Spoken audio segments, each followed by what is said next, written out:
네, 오늘 찬양대 찬양이 참 은혜로울 뿐만 아니라 왠지 시원하게 느껴지네요. 하나님의 은혜가 큽니다. 주님께서 찬양을 기뻐 받으신 줄 믿습니다. 사상 최대 폭염과 열대야가 드디어 좀 잦아들고 마침내 아침 저녁 비교적 선선한 바람이 부는 가을이 왔습니다. 이 가을에 우리 성도님들 기도하시는 것들이 이루어지고 은혜로운 열매들을 풍성하게 거두시는 그러한 가을 되시기를 주님의 이름으로 축복합니다. 가을이 되면 이제 릴케의 가을날이라는 시의 첫 소절이 늘 떠오르곤 하죠. 주여 때가 왔습니다. 지난 여름은 참으로 위대했습니다. 당신의 그림자를 해시계 위에 얹으시고 들녘엔 바람을 풀어놓아 주소서. 그렇습니다. 우리 대광교회 올여름도 위대하신 하나님의 은혜로 인해 위대했습니다. 우리가 많이 준비하지 못했어도 하나님께서 큰 은혜를 내려주셨고, 우리가 많이 기도하지 못했어도 뜨거운 기도를 눈물을 흘리며 할 수 있도록 만들어 주셨습니다. 처음에는 후원하고 지원하는 것이 참 연약해서 걱정이 좀 되었는데, 나중에는 어느 때보다도 풍성한 지원과 헌신으로 정말 은혜로운 모든 여름 수련회와 성경학교, 그리고 아프고 힘들고 어려웠던 분들이 회복되고 기적을 하나님이 보여주시는 그러한 위대한 여름을 우리는 보냈습니다. 가을에는 그간 기도해 왔던 전도의 결실을 드디어 맺고 세대 통합 선교의 비전을 우리가 함께 바라보며 종교개혁 성지순례를 통해서 이제는 명백하게 선교 대상국이 된 유럽 선교의 꿈도 꾸는 우리가 될 수 있기를 바랍니다. 우리 교회가 이제 의료 선교에도 더 관심을 가지고 새롭게 지원하게 되어서 참 감사하게 생각을 합니다. 안양 샘병원, 지샘병원과 두 병원의 교회들과 함께 하나님의 말씀과 기도와 사랑의 치료로 우리 성도님들, 또 그곳의 환우들, 또 선교 대상국들 모두가 영육간에 더 건강해지고 새로운 생명과 활력을 가지는 그런 은혜가 있으시기를 간절히 소망합니다.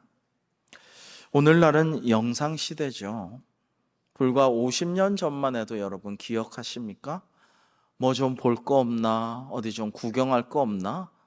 뭐 좀 볼만한 거 없나? 사람들은 그러고 돌아다녔습니다만 지금은 볼 것이 가득합니다. 그냥 내 손 안에서 가장 편한 자세로 누워서 뭐든지 재미있는 것을, 온갖 것을 볼 수 있는 시대죠. 그러나 우리는 화려하고 재미있고 신기하고 웃기고 선정적인 것들에 너무 현혹되지 말고 하늘의 하나님을 향해 위의 것을 바라보고 또 우리 안에 지금도 계셔서 역사하시는 우리 주님께 우리의 시선을 돌려야겠습니다. 에스겔서는 마지막 40장부터 48장까지 9장이 성전에 대한 환상입니다. 예루살렘 성전은 이미 바벨론에게 회파되고 불타고 없어졌어요. 그러나 에스겔 선지자는 하나님께서 환상을 보여주셔서 예루살렘의 성전이 다시 세워지고 영광을 보게 됩니다. 그래서 40장에서는 새 성전의 한 부분 한 부분을 설계도처럼 세밀하게 묘사하고요. 오늘 본문이 있는 47장에서는 완성된 새 성전의 문에서 물이 흘러나와가지고 그것이 점점 차고 넘치고 멀리까지 퍼지는 그런 은혜의 역사를 보게 됩니다. 그러면 이 성전을 통해 흘러나온 물은 과연 무엇일까요? 그것은 바로 하나님의 말씀입니다. 에스겔의 이 환상은 예루살렘 성전을 통해 흘러나온, 새 성전에서 흘러나온 하나님의 말씀이 죽어가는 많은 이들에게 혹은 생명이 없던 곳에 생명을 솟게 하신다라는 뜻입니다. 예수 그리스도께서는 하나님의 말씀 그 자체이시죠. 그러므로 이 생명수는 곧 성전, 새로운 성전에서 흘러나오는 생명수는 예수님이시기도 합니다. 예수님은 목말라 갈급한 죽어가는 자, 메마른 자들을 값없이 주시는 은혜로 풍성하게 하시고 살리시는 생명수이신 것이죠. 자, 그렇다면 이제부터 이 환상의 내용을 크게 두 가지로 한번 살펴보십시다. 첫 번째로 이 물이 불어나는 양에 대해서 한번 살펴봅니다. 오늘 본문 1절에 보시면 처음엔 성전 문지방 밑에서 스며 나오기 시작한 적은 양의 물이 이제 3절에 가면 그 오른쪽에서 스며 나온 물이 발목에 찰 정도로 불어나고, 그 다음에 4절에서는 무릎까지 차고, 그 다음에 허리까지 차고, 5절에 이르러선 드디어 헤엄치지 않고서는 건널 수 없는 많은 양의 큰 강물이 됩니다. 여러분, 이것은 은혜를 상징하죠. 하나님의 은혜란 하늘로부터 내려오는, 이 땅으로 하늘에서 내려주시는 이른 비와 늦은 비, 단비와 같은 것입니다. 하늘에서 내려오고 위에서부터 아래로 내려오는 것입니다. 은혜는 값없이 주어지는 것이고 만물을 소생케 하며, 그리고 은혜는 위에서 아래로, 하늘에서 땅으로 내려주시는 것이죠. 그것이 은혜의 자연스러운 속성입니다. 중국의 라오츠, 중국의 성인 노자는 상선약수란 말을 했습니다. 최상의 선은, 가장 좋은 것은 물과 같다라는 뜻입니다. 물의 본성을 지녔다라는 것인데, 은혜 역시 그러합니다. 은혜는요, 또한 점점 깊어지고 양이 많아지고 멀리까지 퍼져나가게 되는 것이 은혜입니다. 내가 은혜 받았을 때 그 은혜 받음으로 인해 우리 가정이 더 큰 은혜를 받게 되고 변화되고, 우리 직장이 더 은혜 받고 변화되고, 우리 구역이, 우리 교구가 은혜 받고 더 풍성한 은혜로 변화되고, 이 은혜를 세상 사람들에게 전하려고 나아가게 되는 것이죠. 얼마 전에 오신 새 가족도 우리가 열심히 피켓 전도하는 것 보고 이렇게 오셨다고 해요. 스스로 오셨다길래 그냥 오셨나 보다 했는데, 그게 아니고 전도, 피켓 전도 열심히 하는 걸 보고 오셨다라는 거예요. 그러니까 사실상 전도된 셈이죠. 은혜라는 것은 그런 것입니다. 자, 이렇게 성전물에서 나온 물이 어떻게 됩니까? 우리 5절 말씀 같이 한번 읽어보실까요? 5절입니다. 시작. 다시 천척을 측량하시니 물이 내가 건너지 못할 강이 된지라. 그 물이 가득하여 헤엄칠 만한 물이요 사람이 능히 건너지 못할 강이더라. 아멘. 그런데 이 성전에 나온 물이 어디까지 이릅니까? 8절을 한번, 오늘 본문 지나서 8절 말씀을 한번 또 읽어보겠습니다. 시작. 그가 내게 이르시되 이 물이 동쪽으로 향하여 흘러 아라바로 내려가서 바다에 이르리니 이 흘러내리는 물로 그 바다의 물이 되살아나리라. 아멘. 자, 이 물이 동쪽으로 흘러 바다에 이르는데요. 이 바다가요, 여러분, 사해입니다. 죽음의 바다. 영어로도 데드시입니다. 데드시. 죽음의 바다예요. 요단 강물 등 물이 많이 그곳으로 흘러 들어갑니다. 그런데 해발이 너무 낮아가지고 현재 사해 해발은 해발 마이너스 430m입니다. 너무나 낮기 때문에 딴 데로 어디로 못 가요, 그 물이. 그래가지고 장렬하는 태양빛에, 태양열에 계속 증발만 됩니다. 그래서 소금기가 가득해서 어떤 생물도 살 수 없는 죽음의 바다가 사해입니다.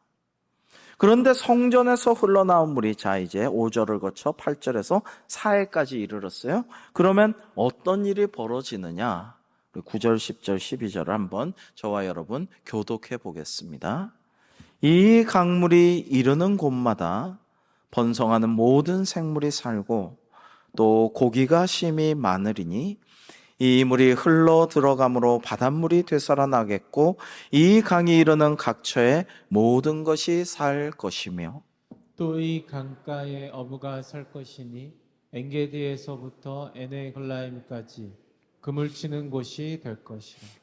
그 고기가 각기 종류를 따라 큰 바다의 고기같이 심이 많으려니와. 함께 강 강 좌우가에는 좌우가에는 각종 먹을 과실나무가 자라서 그 잎이 시들지 아니하며 열매가 끊이지 아니하고 달마다 새 열매를 맺으리니 그 그물이 송수를 통하여 나옴이라. 그 열매는 먹을 만하고 그 잎사귀는 약재료가 되리라. 아멘. 여러분, 놀라운 기적의 역사가 일어난다는 거예요. 아무 생명도 살 수 없는 사해에 물고기들이 넘치고 생명이 자라나고 강 좌우가에는 각종 먹을 과일나무가 유실수들이 자라고 잎이 시들지 않고 열매가 끊이지 않고 놀라운 역사가 일어난다라는 것입니다. 그 열매가 먹을 만하게 맛있고 그 잎사귀는 약재료가 되어서 아픈 사람들을 살려주게 되는 기적의 역사가 일어납니다. 무엇으로 인해서요? 성전에서 흘러나온 물로 인해서. 그 물은 무엇입니까? 하나님의 말씀이에요. 또는 예수 그리스도의 권능입니다. 여러분, 실제로 우리 삶의 환경은 사해와 같습니다. 죽음의 바다와도 같아요. 수많은 이단 사이비가 지금 창궐합니다. 이 신약 성경에 쓰여질 때도 이단들은 이미 많았지만은 오늘날 같이 뻔뻔스럽게 교회를 직접 공격하고 와서 모략교리다라고 말도 안 되는 얘기를 하면서 교인들을 보란 듯이 빼가는 이런 신천지와 같은 이단들은 없었습니다. 수많은 사람들과 특히 청춘 반환 소송을 지금 진행하고 있지만 신천지가 모든 재판에서 싹 다 이겼습니다. 세상 법정은 신천지 편을 들어줬습니다. 청년들을 계속 빼내가고 있어요. JMS는 중국에서는 생마교주라고 정명석을 말하고 있는데 청년들이 계속 거기에 홀리다가 얼마 전에 나는 신이다라는 넷플릭스 드라마 다큐멘터리를 보고 이제 수많은 그곳에 있는 청년들이 그걸 보고 빠져나간다고 합니다. 너무나 감사한 일이죠. 그런데 그 이단 쪽에서 그것을 만든 귀한 PD를 걸고 넘어져서 지금 구속될 위기에 있다고 하는데요. 아니, 이렇게 많은 사람들을 구제하였는데 왜 구속이냐라고 하지만은 일단 경찰이 그런 식으로 지금 수사를 하고 있다고 하는데 기도해 주시면 좋겠어요. 여러분, 특별히 안양과 이웃의 과천은 이단 사이비가 크게 창궐하는 중심지입니다. 사탄 마귀가 이단 사이비들을 통해서 교회와 극심한 영적 쟁탈전을 벌이는 영적 전장이라는 말씀이죠. 이번 주 기독 공보 기사를 보고 참 마음이 아팠습니다. 작년에 우리 교단만 교인 수가 9만 5천 명이 줄었다고 합니다. 4%가 넘는데요. 아마도 10만 가까이 될 거라고 추산되는데 많은 수가 줄은 것입니다. 그리고 새가족 수도 굉장히 적고요. 교회 수도 통계낸 이래, 그러니까 역사상 처음이란 얘기입니다. 교회 수가 처음으로 감소했다라고 해요. 계속 개척하고 교회를 만들어서 작은 교회나마 만들어 왔기 때문에 교회 수는 교인이 12년간 교인 수가 12년간 줄었지만 교회 수는 계속 늘어나고 있었어요. 근데 작년에 처음으로 교회 수가 줄었습니다. 여러분, 이것은요, 요즘에 코로나를 지내고 수많은 교인들이 초대형 교회로 수평 이동을 하고 있습니다. 그래서 초대형 교회는 계속 늘어나고 있어요.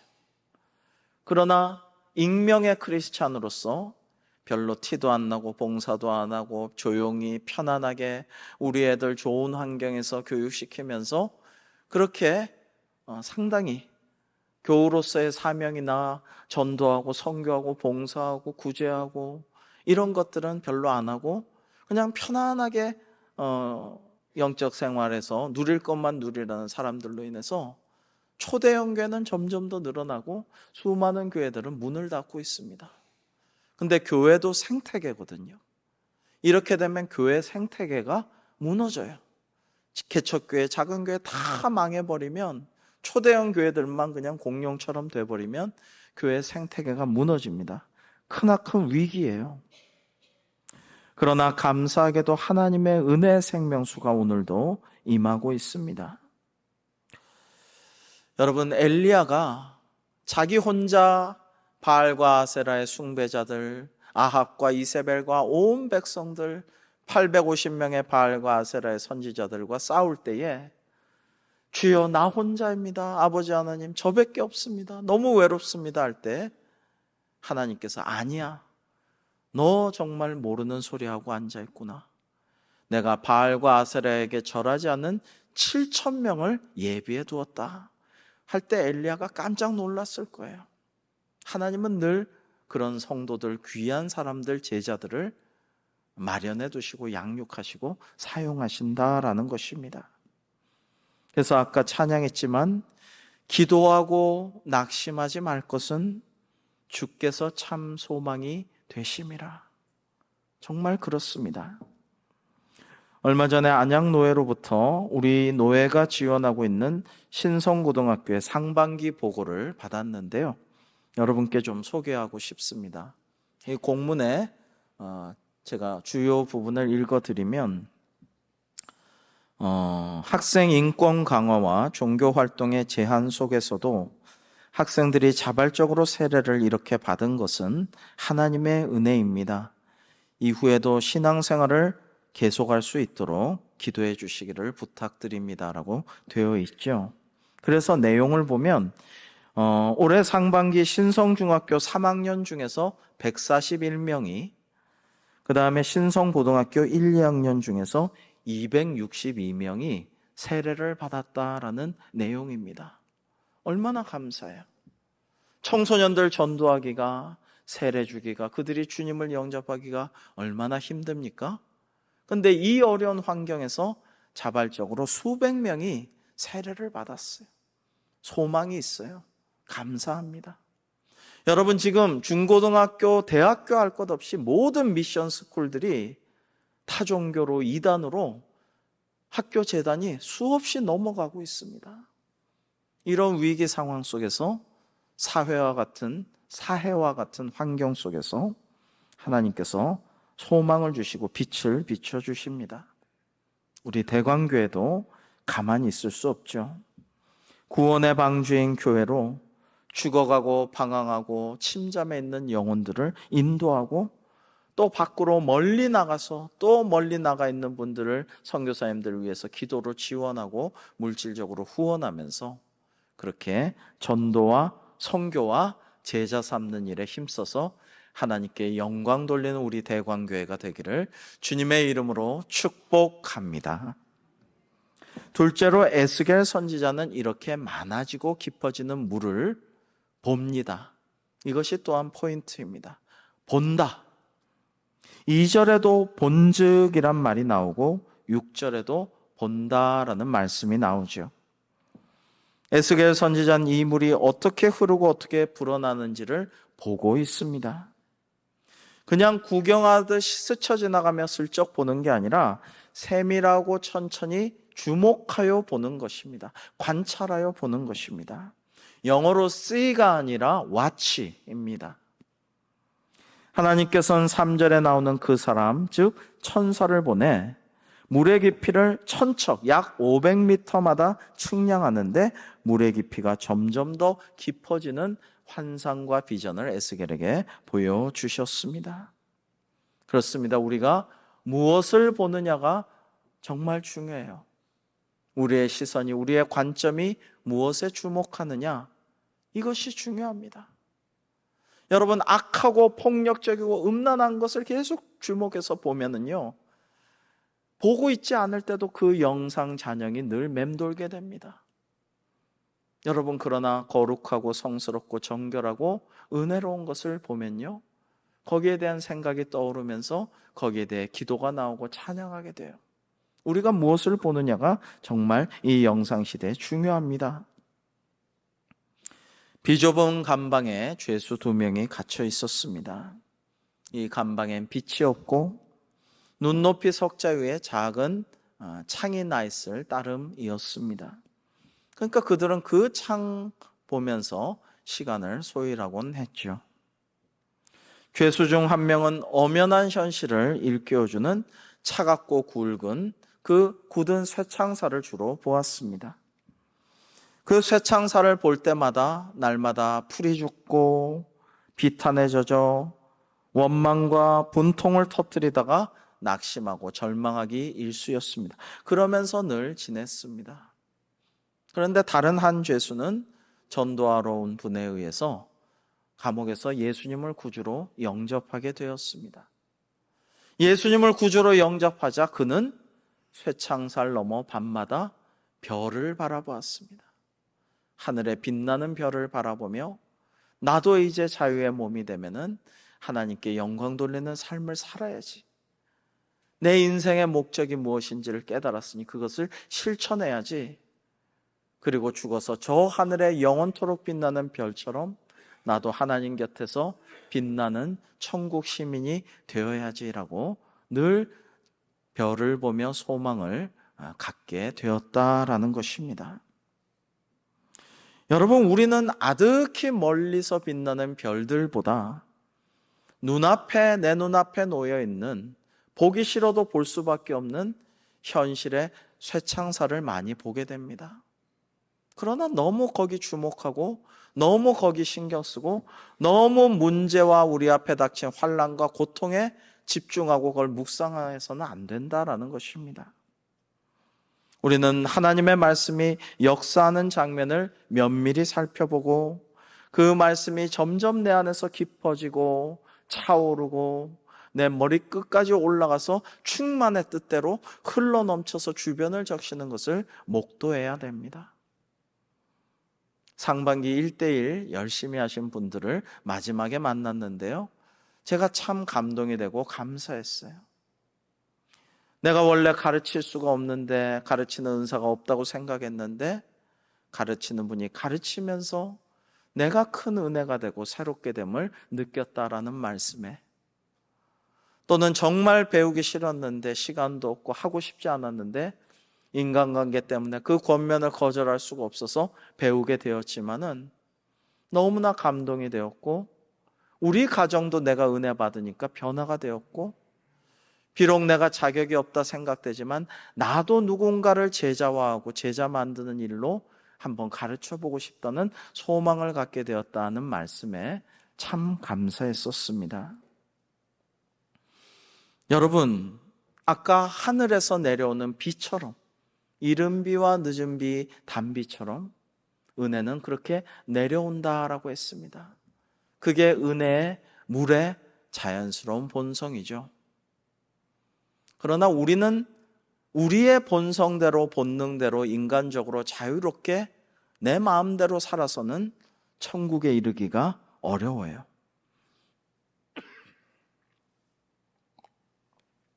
사실 인류도 이대로 자연스럽게 본능대로 살던 대로 살면 확실히 다 공멸합니다. 다 죽습니다.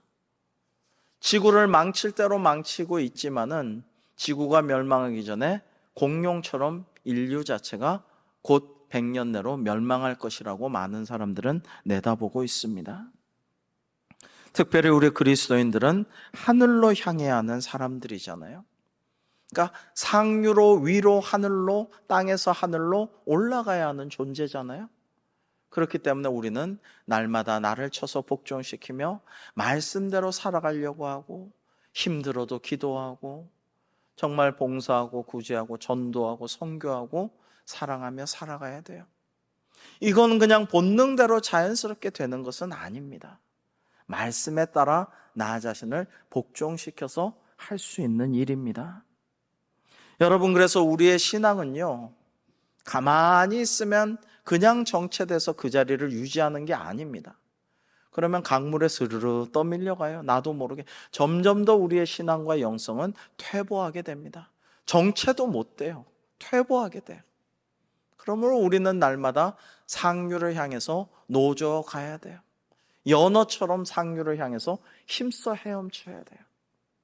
그러다가 거기에 관성이 붙고 그게 잘 훈련이 되면은 즐겁게 상류를 향해서 계속 올라갈 수가 있게 되고 거센 폭포도 거슬러 올라갈 수가 있게 되죠. 그것이 우리의 하늘로 향하는 성화의 과정인 것입니다.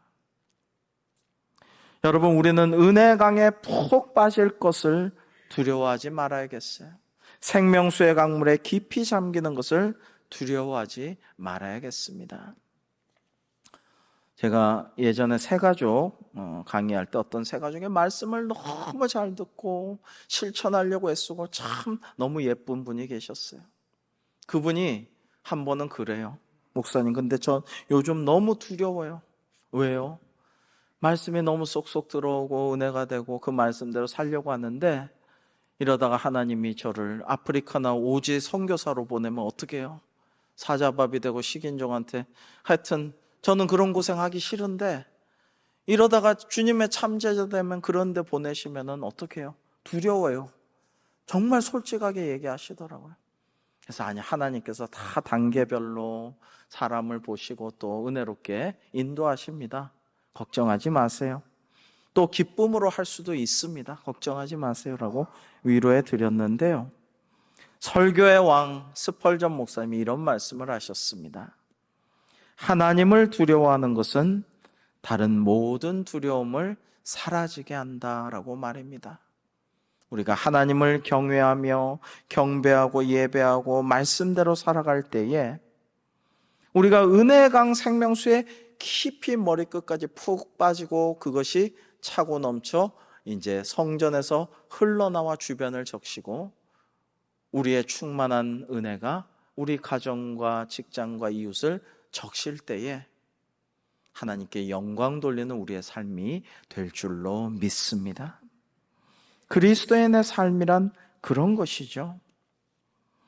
여러분, 탄광촌에 살고 있던 한 소년이 어느 날 아름답게 빛나는 보석 원석을 주었답니다. 이건 다이아몬드 큰 놈의 원석인데 소년이 딱 봤어요.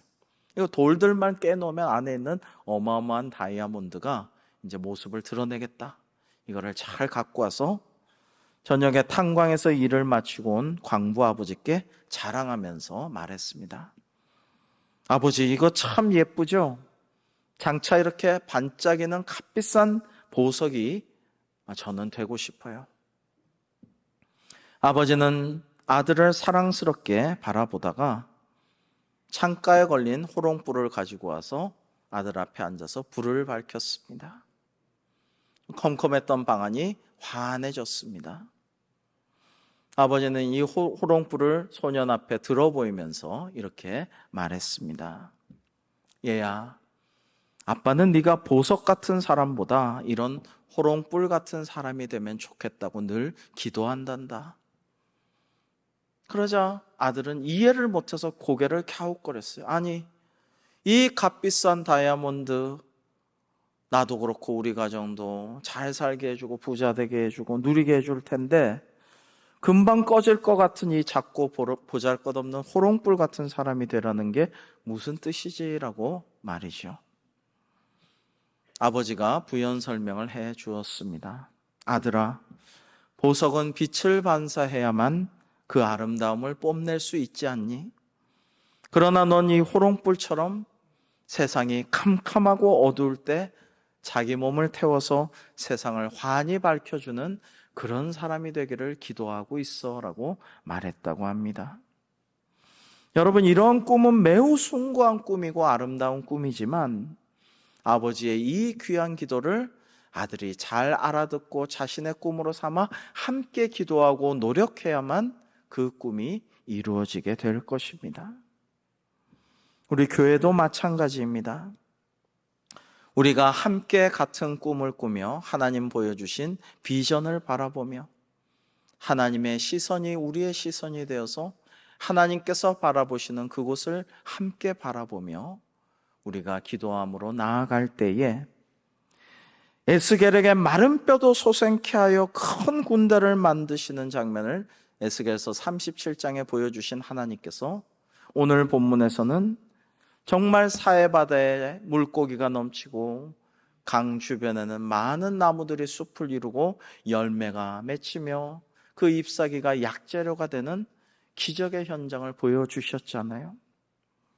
우리 교회가, 한국교회가, 그리고 우리 사회가, 이 사회가, 아니 온 세계가 어떻게 보면 사해바다 같은 그런 현상으로 지금 나타나고 있지만은 우리 대광교회에 보여주신 하나님의 꿈, 우리가 함께 보라고 지시해 주신 그 방향으로 하나님의 시선으로 우리의 시선을 고정하고 주목하여서 하나님께서 우리에게 주신 교회 사명을 잘 감당하여 주님께 큰 영광을 돌려드리는 우리 모두의 삶이 되기를, 그리하여 하나님께 큰 칭찬과 상급받는 우리 대광교회가 되기를 주님의 이름으로 축복합니다.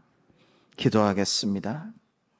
하나님 아버지, 오늘 주님께서 우리에게 말씀하여 주신 말씀대로 하나님의 말씀으로 비전을 보는 저희 대광교회 되게 하여 주셔서 하나님의 마음을 시원케 해드리고 하나님의 꾸시는 꿈을 이루어 드리는 저희가 될 수 있도록 축복하여 주옵소서. 예수님의 이름으로 기도하옵나이다. 아멘.